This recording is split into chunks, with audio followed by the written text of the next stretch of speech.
बहुत समय पहले एक छोटे से गांव में एक किसान के पास एक मजबूत बैल था।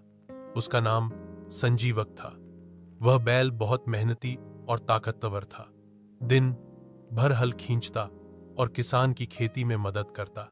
एक बार अचानक संजीवक बीमार पड़ गया। किसान ने सोचा कि अब यह मेरे किसी काम का नहीं। उसने बैल को जंगल के पास छोड़ दिया।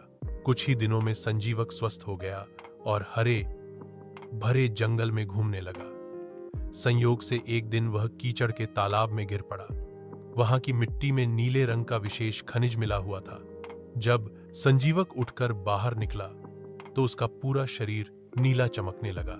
जंगल में नई पहचान, नीले रंग का बैल देखकर जंगल के सभी जानवर डर गए। किसी ने कभी ऐसा विचित्र जीव नहीं देखा था। सब सोचने लगे कि यह कोई दैवी प्राणी है। उसी समय जंगल का राजा शेर भी वहां आया। उसने नीले बैल को देखा और अचंभित हो गया। उसने डरते हुए पूछा, तुम कौन हो? हमारे जंगल में क्यों आए हो? संजीवक ने शांति से कहा, मैं भगवान का दूत हूं। उन्होंने मुझे इस जंगल की रक्षा के लिए भेजा है। शेर डर गया और बोला, हे दूत, अब तुम ही हमारे राजा हो। मैं और पूरा जंगल तुम्हारी सेवा करेंगे। इस प्रकार नीला बैल जंगल का राजा बन गया। उसका नाम पड़ा नीलकंठ बैल। जानवरों का जीवन बदल गया। अब शेर, बाघ, भेड़िए, लोमड़ियां सब नीलकंठ बैल की आज्ञा मानते। बैल आदेश देता और सब उसका पालन करते। धीरे धीरे उसने सब पर हुकूमत जमानी शुरू कर दी। पहले तो सब जानवर खुश थे कि नया राजा शांत और दयालु है।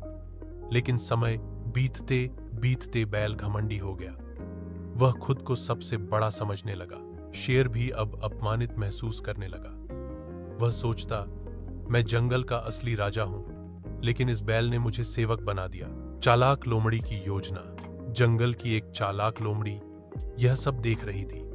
उसने सोचा कि अगर यह हाल रहा तो सब पर मुसीबत आ जाएगी।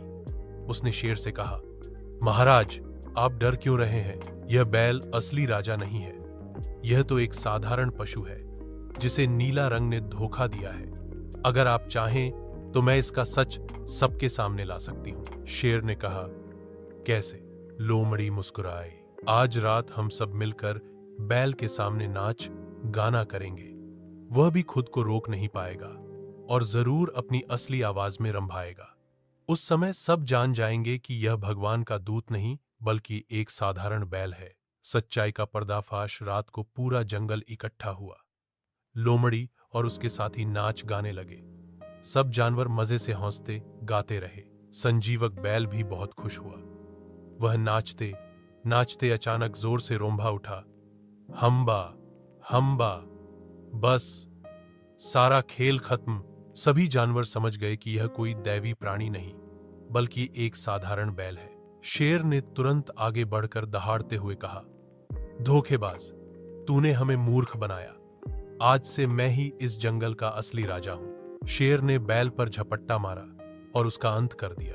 कहानी की सीख, झूठ और छल से मिली हुई सत्ता या ताकत अधिक समय तक नहीं टिकती। सच एक न एक दिन सामने आ ही जाता है।